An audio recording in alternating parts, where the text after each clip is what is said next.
Mr. President, I ask unanimous consent to suspend the quorum call. Without objection. Mr. President, I rise today in praise of Majority Leader Harry Reid. Yesterday, our esteemed Majority Leader said the following, quote, "My friend from Texas is like the schoolyard bully.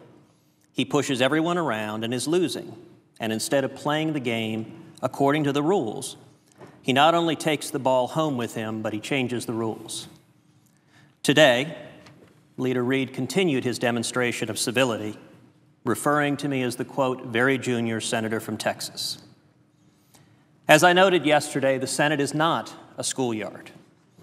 Setting aside the irony of calling someone a bully and then shouting them down when they attempt to respond, today I wish simply to commend my friend from Nevada for his candor. Yesterday, I expressed my concern that sending the budget to conference could be used to pass tax increases or a debt ceiling increase through reconciliation, a backdoor path that would circumvent the longstanding protections of the minority in the Senate. And I observed that I would readily consent to the leader's request if he would simply agree that no such procedural tricks would be employed.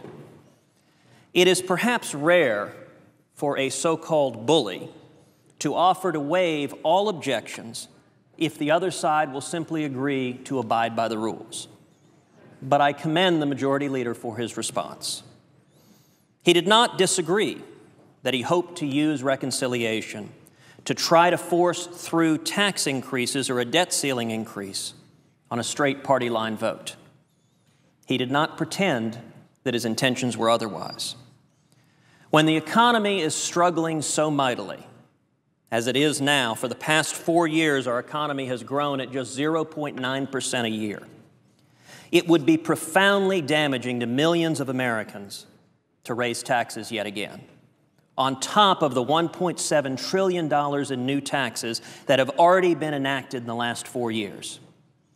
And with our national debt approaching $17 trillion, larger than the size of our entire economy, it would be deeply irresponsible to raise the debt ceiling yet again without taking real steps to address our fiscal and economic crisis. If done through reconciliation, the majority could increase taxes or the debt ceiling with a 50-vote threshold, rather than needing 60 votes. The American people already saw Obamacare pass through backroom deals and procedural tricks.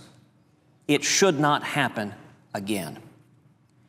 The Majority Leader could have claimed that he had no intention of trying to undermine the protections of the minority or of forcing through tax increases or yet another increase in the debt ceiling.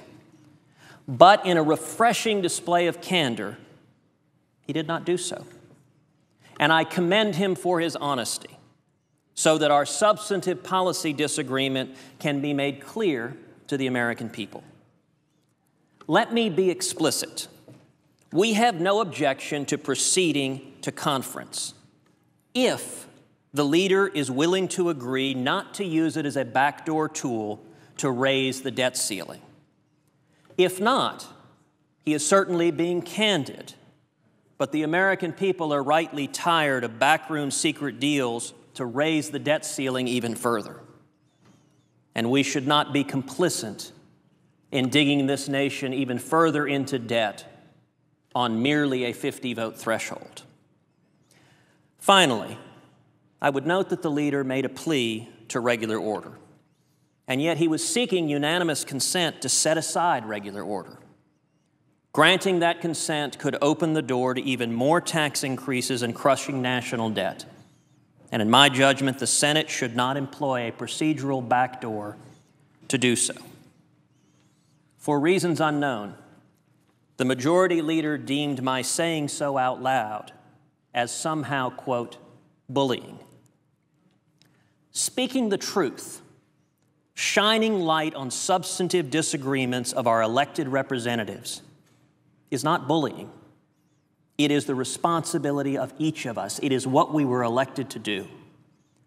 All of us should speak the truth and do so in candor. All of us should work together to solve the crushing economic and fiscal challenges in this country.